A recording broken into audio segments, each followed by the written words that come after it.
మనకు తెలుసు yes orbital లోపల సబ్ ఆర్బిటాల్స్ అనేటువంటివి ఒకటే ఒక సబ్ ఆర్బిటాల్ అనేటువంటిది ఉంటుంది.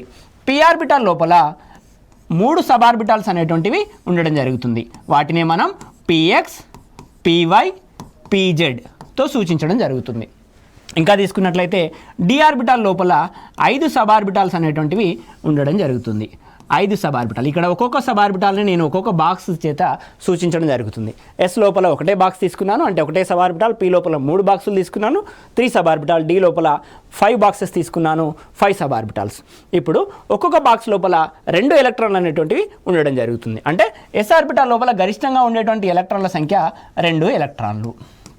అదేవిధంగా పి ఆర్బిటాల్ లోపల 3 బాక్సులు అనేటువంటి ఉంటాయి. ఒక్కొక్క బాక్స్ లోపల 2 ఎలక్ట్రాన్లు, కాబట్టి మొత్తంగా 6 ఎలక్ట్రాన్లు అనేటువంటివి పి ఆర్బిటాల్ లోపల ఉండగలవు. అదేవిధంగా డి ఆర్బిటాల్ లోపల మొత్తంగా 10 ఎలక్ట్రాన్లు అనేటువంటివి ఉండగలవు. ఇది ఒక ఆర్బిటాల్ లోపల ఉన్నటువంటి గరిష్ట ఎలక్ట్రాన్లకు సంబంధించినటువంటి ఇన్ఫర్మేషన్.